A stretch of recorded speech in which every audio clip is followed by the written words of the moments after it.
बिस्मिल्लाहिर्रहमानिर्रहीम। अस्सलाम वालेकुम दोस्तों, खुश आमदीद कहते हैं आपको अपने ही यूट्यूब चैनल पर। सऊदी अरब की ताज़ा तरीन 3 अपडेट्स लेके आपके खिदमत में हाज़िर हैं। 2 अपडेट्स हैं सऊदी अरब के इंटरनेशनल फ़्लाइट्स के हवाले से सऊदी एयरलाइन के जानिब से, और फ्रेंड्स एक अपडेट है वो तारकीन वतन जो छुट्टी पे गए हुए हैं उनके इकामे एक्सपायर हो चुके हैं, खरूज ओहदा एक्सपायर हो चुके हैं और वो परेशान है कि सऊदी अरब हम किस तरह जा सकेंगे। तो फ्रेंड्स ये 3 अपडेट इस वीडियो के अंदर हम आपके साथ शेयर करेंगे। तो फिर वीडियो शुरू करने से पहले अगर आप हमारे इस चैनल पे नए मेहमान हैं तो चैनल को सब्सक्राइब करने के साथ साथ बेल के आइकन को लाजम प्रेस कीजिएगा। जो भी हम नया वीडियो बनाएंगे उसका नोटिफिकेशन आप दोस्तों तक तुरंत ही पहुंच जाएगा। तो फ्रेंड्स सबसे पहले आप वीडियो को लाइक कीजिए और ज़्यादा से ज़्यादा इस वीडियो को अपने दोस्तों के साथ शेयर करना ना भूलिएगा। तो फ्रेंड्स वीडियो का आगाज़ करते हैं सबसे पहले आपको सऊदी एयरलाइंस के जो सालगिरह के हवाले से अपडेट है वो आपके साथ शेयर करेंगे, जो कि 75% की रियायत की गई। तो फ्रेंड्स सऊदी अरब ने आजिल वेबसाइट के मुताबिक सऊदिया ने ट्विटर पर अपने अकाउंट पर बयान जारी करके कहा है कि सऊदी अरबियन एयरलाइंस के क़याम की 75वीं सालगिरह का जश्न सऊदी परवाज़ों के सफ़र करके मनाइए। किसी भी बैन अल-अक़वामी सेक्शन के लिए टिकट पर 75% रियायत हासिल कीजिए। सऊदिया ने तवज्जो दिलाई है कि हम अपने तमाम मुअज़्ज़ज़ मुसाफिरों के जमा ख्वाहिशात को पूरा करने के लिए कोशान है। तमाम दाखिली परवाज़ों तरजीही तौर पर बहाल कर दी जाएंगी।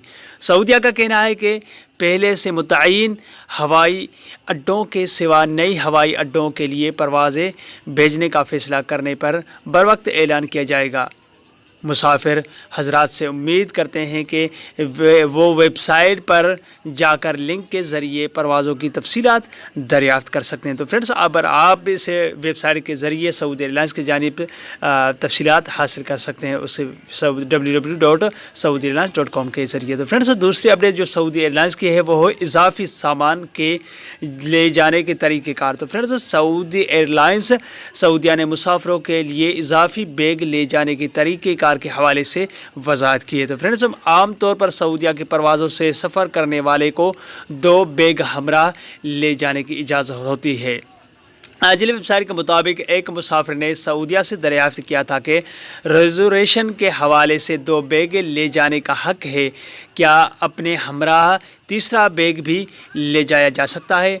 उसके लिए इजाफ़ी रकम वसूल की जाएगी। तो फ्रेंड्स अल सऊदिया ट्विटर के अकाउंट पर उसका जवाब देते हुए कहा गया है कि इजाफ़ी सामान के किराए का जदवल वेबसाइट पर जारी कर दिया गया है। लिंक के ज़रिए देखा जा सकता है कि इसके लिए रसूमुल अमतकल इजाफिया ऑप्शन इस्तेमाल किया गया है, जो अरबी में ऑप्शन है इस्तेमाल किया गया है।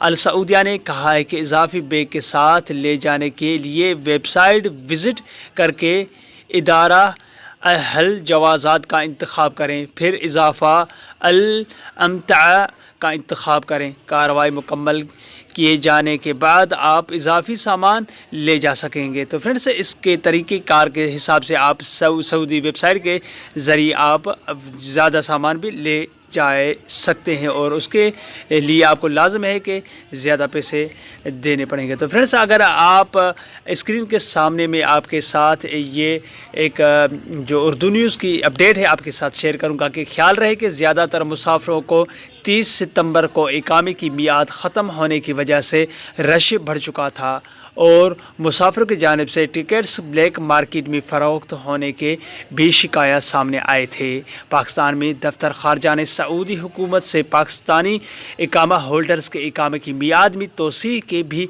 दरख्वास्त की थी, ताहम इस हवाले से अभी तक कोई हतमी ऐलान नहीं किया गया। तो फ्रेंड्स इंशाअल्लाह कुछ दिनों के अंदर ये भी अपडेट्स आ जाएगी, क्योंकि अक्टूबर के 1 तारीख से लेकर 30 अक्टूबर तक 118 परवाज़ें इस पाकिस्तान से रवाना होंगी सऊदी अरब की जानिब से। इकामा होल्डर्स बआसानी से जा सकेंगे, क्योंकि जो पिछले महीने 15 सितंबर से 30 सितंबर के दरमियान जो परवाज़ें चली थी उसमें ब्लैक लिस्ट में बहुत एजेंटों ने मनी हासिल की थी और ब्लैक मेल करके उनसे महंगी दामों पर टिकट्स ख़रीदवाए थे। जो तारकीन वतन सऊदी अरब जाना चाहते हैं वो परेशानी की वजह से उन्होंने टिकट ख़रीदी, इसलिए उन्होंने यही सोचा कि हो सकता है कि 30 सितंबर के बाद परवाज़ें बंद हो जाएं। तो उसके बाद फ्रेंड्स 1 अक्टूबर से 30 अक्टूबर तक फिर से परवाज़ें 118 परवाज़ें पाकिस्तान से रवाना होंगी सऊदी अरब की जानिब से। तो अभी ٹکٹس میں کچھ نرمی آئی ہے کیونکہ آپ بآسانی جا سکتے ہیں۔ تو اور اقامہ ہولڈرس کے حوالے سے اگر بات کی جائیں تو انشاءاللہ وہ بھی سعودی عرب سے پاکستان نے درخواست کی ہے، انشاءاللہ کچھ دنوں کے اندر وہ بھی توسیع ہو جائے گی اقامہ کے حوالے سے، جن کے اقامے ابھی بھی توسیع نہیں ہوئے اور خروج و عہدہ۔ تو یہ تھی آج کی چھوٹی سی اپڈیٹ، امید کرتا ہوں یہ ویڈیو آپ کو اچھی لگی ہوگی۔ کوئی بھی سوال ہو آپ مجھ سے کمنٹ میں پوچھ سکتے ہیں۔ اگلے ویڈیو تک اپنے ہوسٹ کو اجازت دیجیے، تب تک کے لیے السلام علیکم ورحمۃ اللہ وبرکاتہ۔ پاکستان زندہ باد۔